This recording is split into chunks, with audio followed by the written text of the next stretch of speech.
தமிழ்நாடு முதன்மை மாநிலமாக மாற வேண்டுமே ஆனால் கழுத்தறை அரசியலமைப்பு சட்டத்தை மதிப்பிட வேண்டும். உங்களை கேட்கின்றோம், எந்த அடிப்படையில் நீங்கள் தமிழ்நாட்டினுடைய முதலமைச்சராக அமர்ந்திருக்கிறீர்கள்? Under what authority you are holding such an office as a Chief Minister of Tamil Nadu? அரசியலமைப்பு சட்டப்படி சத்தியவாக்கு பிரமாணம் ரட்சிக்காப்பட்டு தானே கொண்டிருக்கீங்க. அதை மதித்து நடக்க வேண்டிய கடமை பொறுப்பு உங்களுக்கு உண்டா இல்லையா? இல்லை என்றால் உங்களை எப்படி நாங்கள் முதலமைச்சராக ஏற்றுக்கொள்வது? இதற்கு என்ன பதில்? என்ன காரணம்? அதில் கலப்படம் பண்ணாங்க, கலப்படத்தை கட்டுப்படுத்த முடியல, ஆகவே கட்டுத்தடை. It's not policy, it's the inefficiency of the government. ஒரு அரசனுடைய கையிலாக தான் எப்படி கொள்க முடிவாகும்? பாண்டியில், கேரளாவில், தெலங்கானாவில், ஆந்திராவில், உலக அளவில் எங்கும் கட்டுக்கு தலை கிடையாது. அங்கும் கலப்படம் செய்வாங்கல்ல, அந்த அரசுகளெல்லாம் கலப்படத்தை கட்டுப்படுத்தி தமிழ்நாட்டில் இவர்களால் மட்டும் கலப்படத்தை கட்டுப்படுத்த முடியவில்லை என்றால் தமிழ்நாடு அரசு ஆளுமை இல்லாத அரசால். ஆளுமை இல்லாமல் போனால் இறங்குகள் கீழே ஆளுமை உள்ளவர் கலப்படத்தை கட்டுப்படுத்தக்கூடிய ஆளுமை கொண்டவர் அந்த நாற்காலியில் அமரட்டும். நீங்கள் அமர்வதற்கு உங்களுக்கு தகுதி இல்லை. இந்த கேள்விக்கு என்ன பதில்? இங்கே பதில். இந்த கேள்வியை கண்ணை ஆதரிக்கும் கட்சி நாங்கள் ஆட்சியில் வந்தால் நாங்கள் செய்வோம் ஏற்புடையதல்ல. எங்களை ஏமாற்றுகின்ற வேலை என்று நாங்கள் கருதக்கூடும். ஆகவே இதிலிருந்து அவர்கள் தங்களை விடுவித்துக் கொள்ளும் போராளிகளுக்கு ஆதரவு கொடுத்து களம் இறங்க வேண்டும். களத்தில் அவர்கள் நிற்க வேண்டும். போராளிகளுக்கு பாதுகாப்பாக 2008 ஜெயலலிதாவை பார்த்தோம். 1.25 மணி நேரம் பேசணும். அந்த அம்மா சொன்னாங்க, இவ்வளவு நேரம் இப்போ கோரிக்கையில் இருக்கக்கூடிய நியாயத்தை சொல்லிட்டீங்க, எங்கிட்ட ஆட்சி அதிகாரம் இல்லை, எதை எதிர்பார்த்து இருக்கீங்க? வர ஜனவரி மாதம் 21ஆம் தேதி கல்லறைக்கு சந்தப்படுத்துறதா சொல்லியிருக்கோம். இந்த அரசு எங்கள் மீது நடவடிக்கை எடுத்தால் உங்களுடைய பின்னாடி நின்று எல்லாருமே நல்லா தெரியும். உங்களுக்கு ஆதரவாக நிற்போம். நாங்கள் சொல்ல மறுக்கிறாங்க.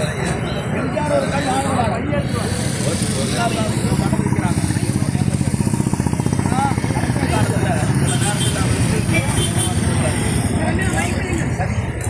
அவருடைய சுயசரிதை பதிவு பண்றாரு. நான் குருவனாக இருந்தபோது நோய்வாய்ப்பட்டிருந்தேன். அன்னை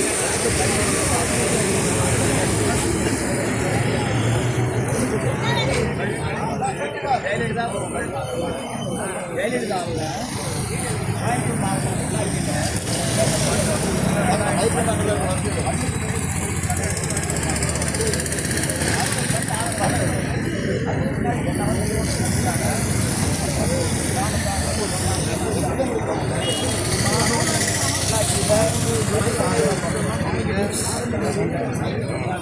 கோயம்புத்தூர் மாவட்டத்தில் மாறும். நன்றி நன்றி நன்றி போனாங்க. அதனால் எதிர்கட்சிகள் எனக்கு பாரம் காட்டக்கூடாது, தரம் காட்டக்கூடாது. உடன்பாடு என்றால் வரவேற்கின்றோம். உடன்பாடு என்றால் வாருங்கள், வாங்கிக் கொள்ளுங்கள். அப்படி எதற்கும் தயாராக இல்லை என்றால் தலைவர் ஒவ்வொரு கட்சியும் எந்த கட்சி எங்களுடைய இடம்சாரி கடல்சாரி தேசிய கட்சி மாநில கட்சி எந்த ஒரு கட்சியாக இருந்தாலும் தங்களுடைய நிலைப்பாட்டை சொல்லியாக வேண்டும்.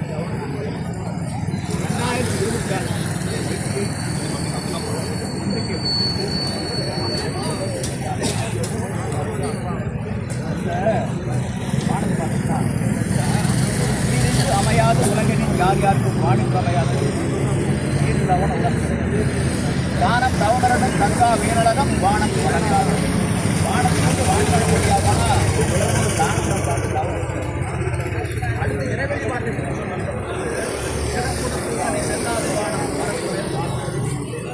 வானத்திலே இருந்து வான்மழை முடியாமல் போனால் ஆலயங்களில் ஆண்டவனுக்கு அடிக்கக்கூடிய ஆலயமணியின் வாசலும் ஆக இல்லறம் புறவரம் இறை வழிபாடு எல்லாமே வான்மழை வாழ்த்திட்டு சாதமாக இயற்கையாக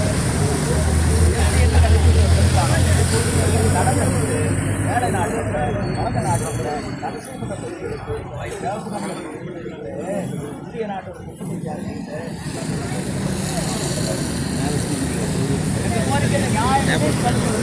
நாங்கள் நிலைப்பாடு என்ன சொல்றோம்? தோல்வி தவறு.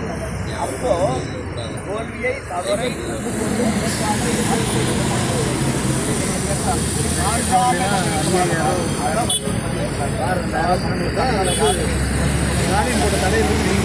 நாட்டோடா இல்லையா என்ற முறைகள் இருக்கிறார்.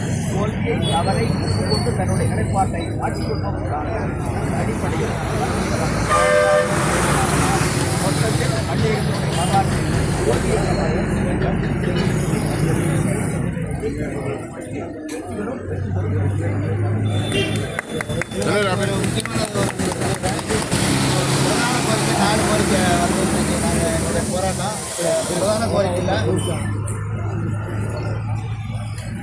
பிரதான கோரிக்கையில் தமிழகம் பூராமே தென்னை பனைமரங்களுக்கு வந்து தமிழக அரசு எந்த விதமான தலைமையில்லாமல் உடனடியாக அதை எங்களுக்கு விவசாயிகளுடைய ஐயாவினுடைய தலைமையில் நாங்கள் 20-40 வருஷமாக போராடிக்கிட்டு இருக்கிறோம். அதுக்கு எந்த விதமான தமிழக அரசு விவசாயிகள் உடனடியாக கல்லுக்கு தடை நீக்கணும். தமிழகம் முழுவதும் பல்வேறு மாவட்டங்களில் விவசாயிகளை அச்சுறுத்தி சிப்காட் நிறுவனம் தொடர்ந்து அங்காங்கே நிலங்களை எடுத்து விவசாயிகளை அச்சுறுத்தி தொழில் பூங்கா என்ற போர்வையில் விவசாயிகளை அழித்து வருகிறார்கள். ஆகவே உடனடியாக நாமக்கல் மாவட்டம் முதல் கொண்டு அனைத்து மாவட்டங்களில் இருந்து சிப்காட் தொழில்களை உடனடியாக நீக்குவதற்கு தமிழக அரசு முன்வர வேண்டும். அதற்கு மாவட்ட ஆட்சித்தலைவர் முதல் கொண்டு மற்ற அதிகாரிகள் அரசியல்வாதிகள் இந்த சிப்காட் நிலம் எடுப்பதற்கு உறுதுணையாக இருக்கிறார்கள். இது விவசாயிகளுடைய வாழ்வாதாரம் சம்பந்தப்பட்டது என்பதால் அதை உடனடியாக நீக்குவதற்கு நடவடிக்கை எடுக்க வேண்டும். அதே போல சேலம் கூட்டுறவு சர்க்கரை ஆலையில் கருத்து வெட்டி 4 மாதங்கள் ஆகிவிட்டது. இன்னும் ₹1 கூட அந்த விவசாயிகளுக்கு கொடுக்கப்படவில்லை. 23 கோடி ரூபாயை நிலுவையில் வைத்திருக்கிறார்கள். உடனடியாக அதை விவசாயிகளுக்கு கொடுக்க வேண்டும். அடுத்த கரும்பு இப்போ போக வரப்போகுது. அவங்களுக்கு வர வைக்கிறதுக்கு காசு இல்லை, போக சுற்றுறதுக்கு காசு இல்லை. விவசாயிகளுடைய வாழ்வாதாரம் உள்ள குழந்தைங்களுக்கு பள்ளிக்கூடத்தில் ஃபீஸ் தர்றதுக்கு அவ்வளோ நிலைக்கு தள்ளப்பட்டிருக்கிறாங்க. எதாலையா 5000 கோடி 50,000 கோடி என்னென்னமோ பண்ணுறா அப்படிங்கிறாங்க. ஆனால் தமிழக அரசுக்கு அந்த 23 கோடி ரூபாயை பணம் கொடுப்பதற்கு வழிவகை இல்லை என்றால் எதற்காக ஐயா சொல்லும்போது எதற்காக இந்த அரசு என்பது எங்களுக்கு மிகப்பெரிய ஒரு வியப்பாக உள்ளது. அது மட்டுமல்லாமல் விவசாயிகளுடைய பால் உற்பத்தியாளர்கள் கூட்டுறவு சங்கங்களில் ஊக்கத்தொகையாக ₹3 கொடுத்தார்கள். அதை 5 மாதமாக ஒரு லிட்டருக்கு கொடுக்க வேண்டிய ஊக்கத்தொகை ₹3 நிறுத்திவிட்டார்கள். விவசாயிகளுக்கு கொடுக்க வேண்டிய அனைத்து சலுகைகளையும் தொடர்ந்து பறித்து வருகிறார்கள்.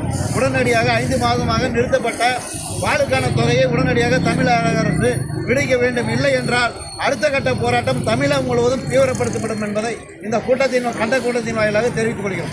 செய்தியாளர் கூட்டத்தில் இப்போ நீங்கள் ஒரு கேள்வி கேட்டீங்க அண்ணங்கிட்ட பள்ளி இயக்க தலைவர் அதில் என்ன நீங்கள் கேட்டீங்கன்னா நீங்கள் அடுத்த கட்டம் என்ன போராட்டம் பண்ணி நீங்கள் கேட்டுருக்கீங்க. அந்த கேட்டதை நீங்கள் ஆட்சியில் இருக்கக்கூடிய திராவிட முன்னேற்ற கட்சியை சார்ந்த மாண்புமிகு தமிழக முதல்வர் அவர்களுடைய தலைமையில் கூட்டணி சேர்ந்திருக்காங்க இல்லையோ, அந்த கூட்டணி கட்சியெல்லாம் அடுத்து அந்த அப்பைய கூட்டணியும் நாங்கள் உடையாத தலையாத நிமிராத அப்படியே இருக்கும்னு சொல்கிறாங்க.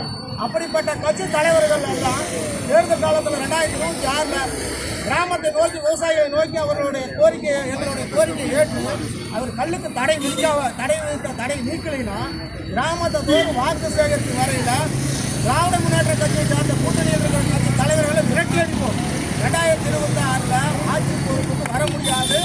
ஆனால் அனைத்து விவசாய சங்க கூட்டணி விவசாயிகள் சேர்ந்து கிராமத்துக்குள் விடாமல் விரட்டி அடிப்போம் என்பதை இந்த கூட்டத்தின் வாயிலாக தமிழக மாண்புமிகு தமிழக முதல்வர் அவர்களுக்கும் கூட்டணி கட்சி சார்ந்தவர்களுக்கும் எதிர்கட்சி சார்ந்தவர்களும் அந்த ஆதரிக்கணும்னு சொல்றாங்க. இந்த கல்விக்கு முதல் கைதிடணும். இந்த 2026 தேர்தல் பாராளுமன்ற சட்டமன்ற தேர்தல் வரும்போது முதல் கைதிடணும் யார் சொல்றாங்களோ அவர்களை இந்த கல்வி விவசாய சங்கம் ஆதரிக்கும்